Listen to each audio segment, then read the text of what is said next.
नमस्कार, जय हिंद। मैं मोहन पाठक और आपका स्वागत करता हूं मोहन इंस्टीट्यूट आजमगढ़ में। तो साथियों, आज के टॉपिक में हम पढ़ेंगे गुरु गोविंद सिंह के बारे में, जो हमारा चैप्टर 13 नंबर है, मतलब 13वां लेसन है। और ये महान व्यक्तित्व कक्षा 8 की किताब है, जिसमें हम पढ़ रहे हैं जूनियर सुपर टीईटी सामाजिक अध्ययन, जिसके अंतर्गत आज हम पढ़ेंगे गुरु गोविंद सिंह के बारे में। तो चलिए आइए शुरू करते हैं। समय समय पर इस धरती पर कुछ ऐसी विभूतियां जन्म लेती रही हैं जिनके विचारों से हम सभी का जीवन प्रकाशित होता रहा है। ऐसे ही महान विभूतियों में गुरु गोविंद सिंह की गणना की जाती है। मतलब समय समय पर महान लोगों की उत्पत्ति इस पृथ्वी पर होती रही है। उन्हीं में से एक आपके गुरु गोविंद सिंह जी हैं। गुरु गोविंद सिंह का जन्म उस समय हुआ जब भारत में मुगलों का शासन था। इनका जन्म उस समय हुआ था जब मुगल शासन काल इस समय भारत में चल रहा था। मुगल शासकों की कार्यनीति एवं समाज के प्रति अपनाए गए व्यवहार से जनता में असंतोष बढ़ रहा था। गुरु तेग बहादुर के पुत्र तथा उत्तराधिकारी गुरु गोविंद सिंह ने सिख आंदोलन को नई दिशा दी। जनता पर हो रहे क्रूर अत्याचार को देखकर गोविंद सिंह ने बाल्यकाल में ही अनुभव किया कि आतंक तथा भ्रष्ट शासन से निपटने के लिए समाज को संगठित होना पड़ेगा। मुगल शासक के जो कार्यनीति थे, जो उनकी राजनीति था, उनके कानून व्यवस्था थी, उससे भारत की जनता में असंतोष व्याप्त हो गया था। मतलब दुखी हो गई थी, असंतोष बढ़ रहा था। तो तेग बहादुर के पुत्र तथा उत्तराधिकारी गुरु गोविंद सिंह ने सिख आंदोलन को नई दिशा दी इन्होंने। और जनता पर हो रहे क्रूर अत्याचार को देखकर गोविंद सिंह ने बचपन से यह अनुभव किया था कि आतंक तथा भ्रष्ट शासन से निपटने के लिए समाज को संगठित होना पड़ेगा। उनकी लड़ाई प्रमुख रूप से तत्कालीन शासन से थी, न कि इस्लाम धर्म से। उनकी लड़ाई क्या थी? उस समय के शासन व्यवस्था से थी, ना कि इस्लामिक स्टेट से, मतलब इस्लाम धर्म से थी। किसी धर्म विशेष से उनकी लड़ाई नहीं थी, उनकी लड़ाई शासन प्रणाली से थी।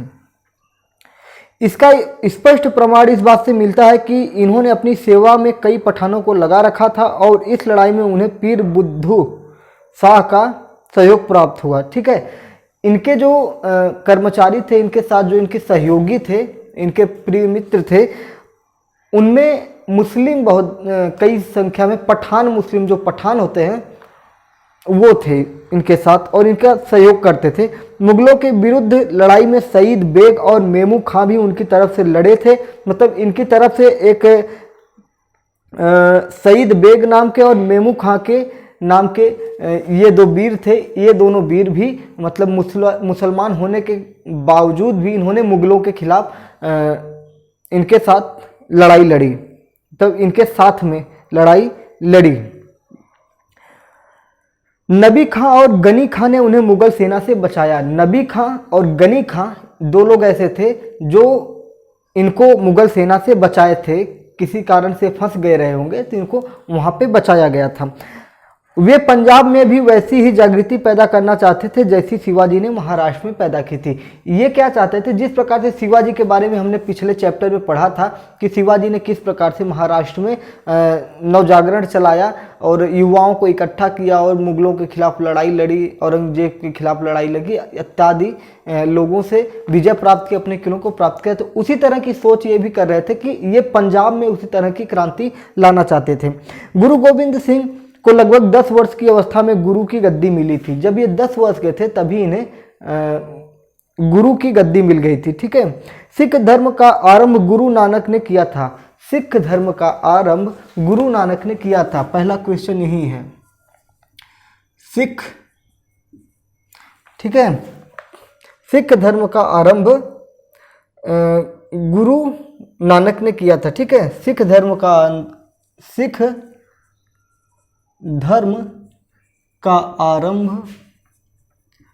आरंभ किसने किया था? तो गुरु नानक ने किया था। गुरु नानक ने किया था। ये बात ध्यान में रखिएगा। बहुत लोग गुरु गोविंद सिंह लगा देते हैं तो ये गलती हो जाती है। इन्होंने क्या किया था इसकी भी अभी हम चर्चा कर रहे हैं आगे।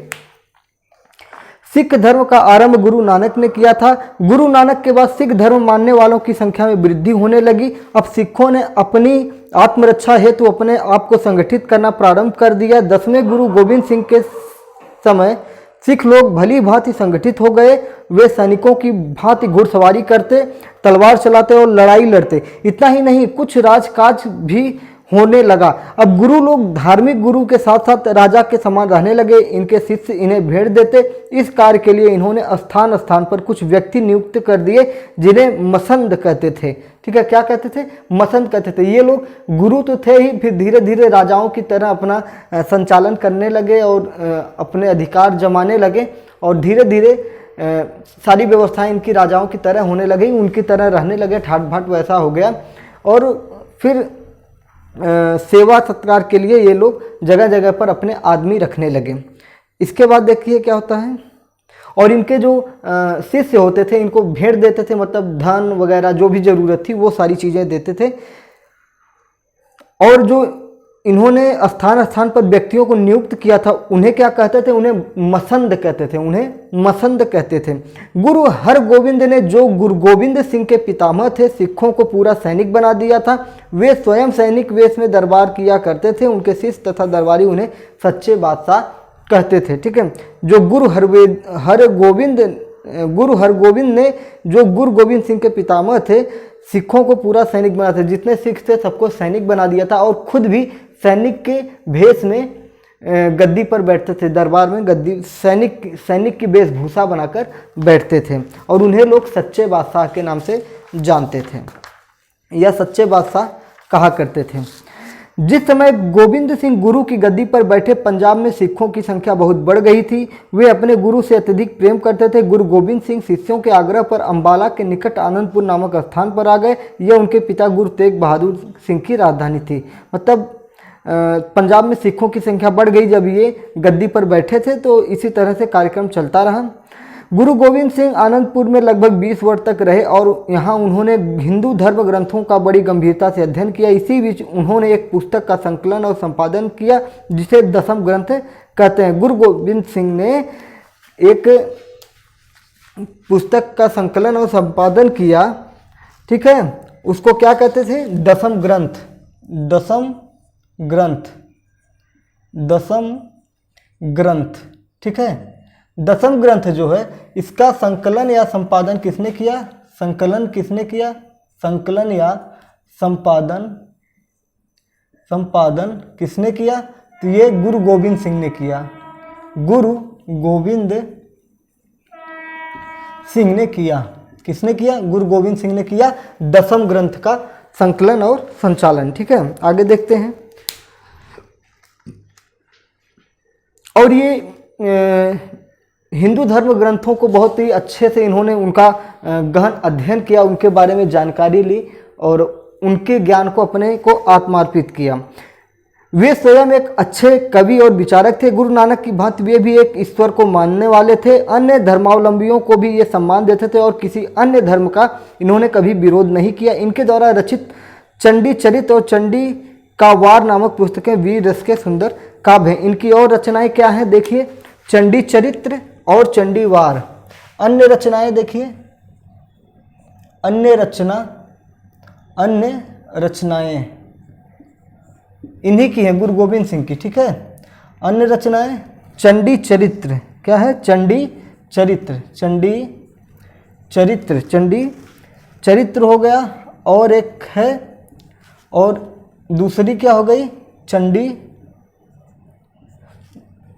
और दूसरी हो जाएगी, थोड़ा साफ से मैं लिख देता हूँ, साफ साफ लिखता हूँ। ठीक है, चंडी चरित्र हो गया और एक दूसरा इनका हो जाएगा, एक मिनट, चंडी का वार। ठीक है, चंडी का वार देख कर लिख देता हूँ, गलत हो जाएगा तो भाई क्वेश्चन ना गलत हो, भले ही 1-2 मिनट आगे पीछे हो जाए। चलिए फिर आगे देखते हैं। चंडी का वार, ये इनकी 2 अन्य रचनाएं हैं। और किस रस में है? तो ये दोनों क्या हैं? ये दोनों की दोनों वीर रस में है, वीर रस। ठीक है, वीर रस की रचनाएं हैं ये। वीर रस मतलब पढ़ने के बाद आप उत्तेजित हो जाएंगे। जैसे कविता होती थी ना, राणा प्रताप का घोड़ा था, तो उसको सुनने के बाद जोश आ जाता है, उसी तरह की ये रचनाएं इनकी हैं।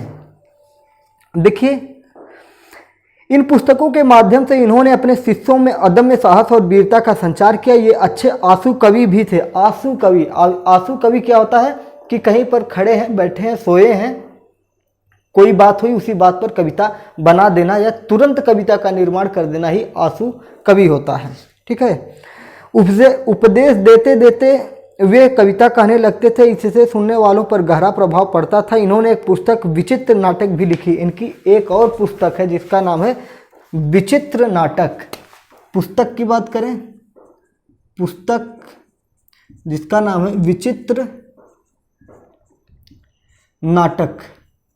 इनकी एक अन्य पुस्तक है जिसका नाम है विचित्र नाटक। एक अन्य पुस्तक है जिसका नाम है विचित्र नाटक। आगे देखते हैं। ये जब उपदेश देते थे तो उपदेश देते देते कविताएं कहने लगते थे, तो सुनने वाले को रोचक लगती थी और वहाँ पे वो बंध कर उनकी बातों को सुनता था। विचित्र नाटक लिखी थी। इसके द्वारा इन्होंने लोगों में उत्साह भरने का कार्य किया। पुस्तक विचित्र नाटक में उन्होंने लिखा है, ये जो विचित्र नाटक पुस्तक है इसके अंदर इन्होंने एक बात लिखी है, वो मैं बताता हूँ। तुम हमारे पुत्र के समान हो, तुम हमारे पुत्र के समान हो, नया पंथ चलाओ, लोगों से कहो कि सत्य की राह पर चलें और नासमझी से काम न करें। ये बात इन्होंने इसमें लिखी थी। अच्छा, एक बात और, ये सभी धर्मों का सम्मान करते थे और सभी धर्मों को मानते, मतलब सभी धर्मों का सम्मान करते थे, लेकिन एक ईश्वर को मानते थे, एकेश्वरवादी थे, एक ही ईश्वर में इनका विश्वास था। सन 1699 ईस्वी में बैसाखी वाले दिन गुरु गोविंद सिंह जी ने खालसा पंथ अथवा सिख धर्म की स्थापना की। खालसा पंथ और सिख धर्म की स्थापना किसने की? तो गुरु गोविंद सिंह ने की। खालसा पंथ, खालसा पंथ, ठीक है, एक हो गया खालसा पंथ और आपका सिख धर्म की स्थापना, और सिख धर्म की स्थापना, सिख धर्म की स्थापना इन्होंने कब की? सन 1699 ईस्वी में, 1699 ईस्वी में इन्होंने की स्थापना। किसने की? गुरु गोविंद सिंह ने। किसने की? गुरु गोविंद सिंह ने। गुरु गोविंद सिंह ने की। अब देखिए क्वेश्चन आपका यहीं पे पकड़ में आ गया। मैं बोल रहा था ना, सिख धर्म का आरंभ किसने किया? तो गुरु नानक ने। अगर पूछे कि सिख धर्म का आरंभ किसने किया, तो गुरु नानक ने। लेकिन सिख धर्म की स्थापना किसने की? गुरु गोविंद सिंह ने। तो ये आपका इम्पॉर्टेंट क्वेश्चन है, ये भी आपका इम्पॉर्टेंट क्वेश्चन है। ये कंफ्यूजन क्रिएट करने वाले क्वेश्चन है, इनको आपको समझना पड़ेगा, देखना पड़ेगा कि कैसे कंफ्यूजन को क्लियर किया जा सकता है। ये आपकी जिम्मेदारी है, मेरी जिम्मेदारी यहीं तक है कि मैं आपको ये चीज़ें यहाँ बता दूँ। आगे चलिए देखते हैं किस दिन हुआ था। ये दिन भी आप जान लीजिए कि वैसाखी का दिन था। वैसाखी एक त्यौहार होता है, वैसाखी का दिन था, ठीक है। जलियांवाला कांड, जलियांवाला हत्याकांड किस दिन हुआ था? तो वो भी वैसाखी का दिन था। जब आप इतिहास पढ़ेंगे तो उसमें आपको ये जानकारी प्राप्त होगी, ठीक है। जनरल डायर ने गोलियां उसमें चलवाई थी। बैसाखी वाले दिन आनंदपुर साहिब में लोग एकत्र हुए। श्री केसगढ़ साहिब में एक दीवान लगाया गया जहां हजारों मनुष्यों की भीड़ इकट्ठी हुई। गुरु गोविंद सिंह आए, उन्होंने कहा, आप सब लोग मेरे भक्त हैं। आज खालसा के लिए बलिदान की आवश्यकता है और सबसे बड़ा बलिदान मनुष्यों का ही हो सकता है। आप लोगों में जो बलिदान देने के लिए तैयार हों वे सामने आए। सब लोगों में एकदम सन्नाटा छा गया। किसी का साहस बलि चढ़ने का नहीं होता था। थोड़ी देर बाद एक व्यक्ति तैयार हुआ, वह सामने आया। उससे गुरु गोविंद सिंह अंदर ले गए। तंबू के अंदर तलवार के वार की तथा धड़ गिरने की आवाज़ आई। इसके पश्चात वे हाथ में खड्ग लिए फिर बाहर आए। वे बोले, एक बलि और चाहिए। इस प्रकार पहले से जल्दी दूसरा आदमी तैयार हो गया, उसको भी वे अंदर ले गए और बलि दे दी। बाहर आकर तीसरी बलि की मांग की। इस बार शीघ्र ही दूसरा आदमी वह अंदर ले गए। इसके बाद गुरु गोविंद सिंह के साथ वे पांचों सुसज्जित वस्त्रों के साथ बाहर आए। लोगों को बड़ा अचंभा हुआ। उन्होंने समझा कि वे गुरु के आशीर्वाद से ही जीवित हो उठे। वे पांचों व्यक्ति पंच प्यारे कहलाए क्योंकि वे मृत्यु का डर छोड़कर अपनी बलि देने को तैयार थे। एक दिन इन्होंने एक सभा बुलाई। उस सभा में बहुत सारे लोग आए और इन्होंने कहा कि आप सभी मेरे भक्त हैं, तो आज बलि देने का आज बलि की ज़रूरत है, आज बलि देने की ज़रूरत है। तो कौन तैयार होता है, तो वहाँ पे सन्नाटा छा जाता है। फिर उसके बाद बीच में से एक व्यक्ति निकल कर आता है कि गुरु जी आप मेरी बलि चढ़ा दीजिए। तो उसको हाथ पकड़ के अंदर ले जाते हैं और उसका सर, मतलब सर कटने की आवाज़ आती है और तलवार से सनी हुई, खून से सनी हुई तलवार लेके वो बाहर आते हैं जिसमें खून लगी होती है। फिर कहते हैं कि मुझे एक और व्यक्ति की ज़रूरत है जिसकी बलि चढ़ानी है। फिर उसको अंदर ले जाते हैं, फिर सर कटता है, आवाज़ आती है, फिर वो तलवार लेके बाहर आते हैं। ऐसे ही करते करते इन्होंने 5 लोगों को अंदर ले गए और फिर कुछ देर बाद उनको सबको मार दिया, मतलब जो भी हुआ तलवार खून से लगी हुई लेके आए। फिर आखिरी बार जब 5वां हो गया तो उन 5 को एक नया नया कपड़ा पहनाकर, सुंदर कपड़े पहनाकर बाहर लाए और वे इनको क्या कहे, पंच प्यारे, ठीक है, इनको पंच प्यारे की उपाधि दी। पंच प्यारे का इसलिए कहा क्योंकि इनको अपनी मृत्यु का भय नहीं था, निडर थे। उन्होंने 5 वस्तुओं को ग्रहण करना आवश्यक बताया। वे वस्तुएं केस, कड़ा, कंघा, कच्छ, कृपाण। 5K, देखिए इसका ट्रिक है 5K। 5K मतलब होता है 5000। तो इसको छोड़िए, अब देखिए केस, कंघा, केस, कंघा, कृपाण, कच्छा। देखिए किताब में जैसे उसका क्रम में लगा देता हूँ, केस, कड़ा, ये पहला हो गया, केस, कड़ा, तीसरा आपका हो जाएगा कंघा, तीसरा आपका कंघा हो जाएगा, चौथा आपका हो जाएगा केस, कड़ा, कंघा, कच्छ और कृपाण। कच्छ और कृपाण, ठीक है। कृपाण, कृपाण मतलब होता है वो जो तलवार या चाकू लेके चलते हो, वो होता है। कंघा आपका जो बाल झाड़ने वाला होता है। कड़ा हाथों में पहना जाता है। केस मतलब बाल होते हैं। कच्छ हो गया।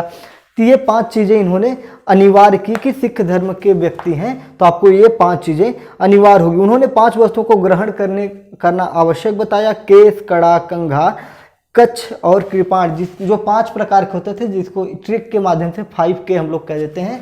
तो इसको मैं मिटा दे रहा हूँ, ठीक है। तो 5 चीज़ों को इन्होंने अनिवार्य किया। क्या किया? अनिवार्य, अनिवार्य, ठीक है। आगे चलते हैं। प्रत्येक सिख इन 5 वस्तुओं को अपने पास रखता है। गुरु गोविंद सिंह ने यह भी अनुभव किया कि जाति पाति देश को बड़ी हानि हो रही है। जाति पाति जो अपना छोटा बड़ा ऊंच नीच इत्यादि चीज़ें हैं, इनसे अपने देश को बड़ी हानि हो रही है, ऐसा उन्होंने महसूस किया।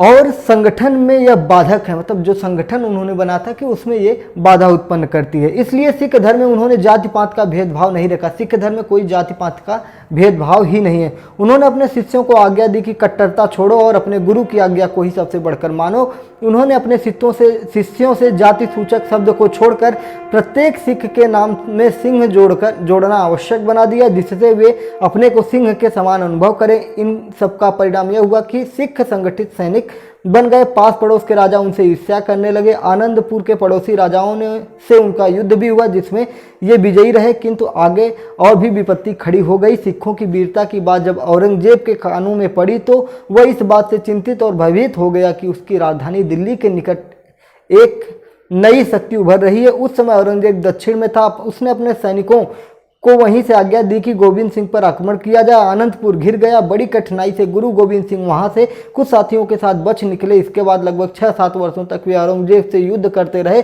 इन्हीं लड़ाइयों में गुरु गोविंद सिंह के 2 पुत्र मारे गए और 2 को सरहिंद के सूबेदार ने दीवार में चुनवा दिया।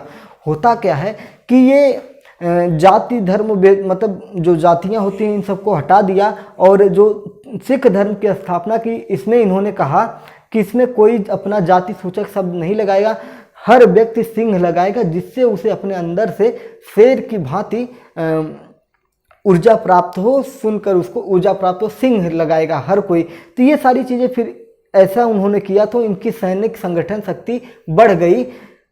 ये जब बात औरंगजेब को पता चलती है तो उसको बड़ी ईर्ष्या होती, जलन होती है, क्योंकि ये दिल्ली का राजा था और पंजाब दिल्ली से सटा हुआ है, पास में ही है, दिल्ली और पंजाब ज़्यादा दूर नहीं है।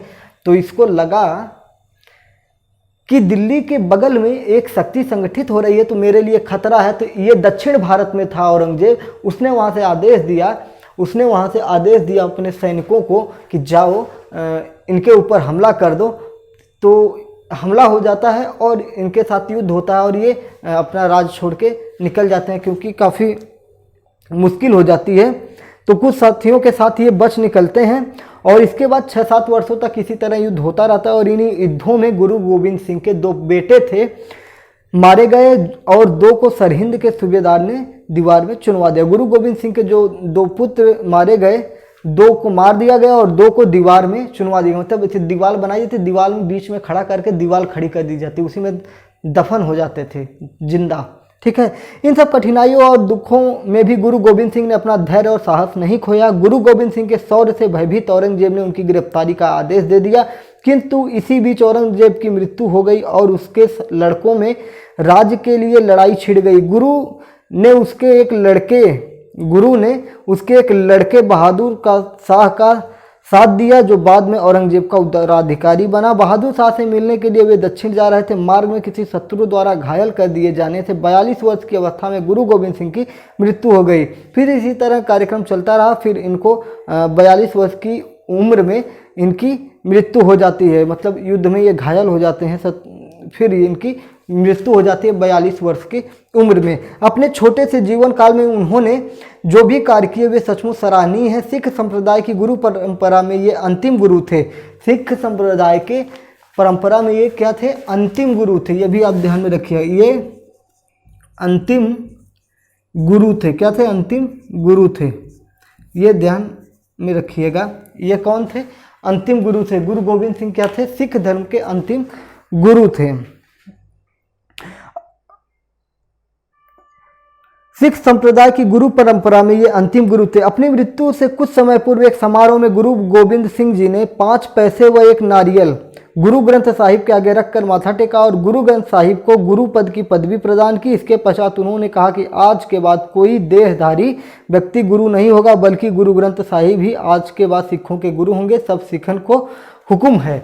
उन्होंने गुरु ग्रंथ जो सारी रचनाएं थी, सारी चीज़ों को इकट्ठा किया था, उसका एक ग्रंथ बनाया था और उसी ग्रंथ को गुरु की गद्दी पर रख देते हैं और अपना मत्था टेकते हैं और कहते हैं कि आज के बाद कोई मनुष्य गुरु नहीं बनेगा, यही पुस्तक, यही ग्रंथ हमारा गुरु होगा और इसी के मार्ग पर चलना होगा। सब सिखन को हुक्म है, मतलब उन्होंने कहा सब सिखन को हुक्म है। सभी सिखों को ये आदेश दिया जाता है कि आज से गुरु परंपरा का निर्वहन मनुष्य नहीं करेगा, ये ग्रंथ करेगा।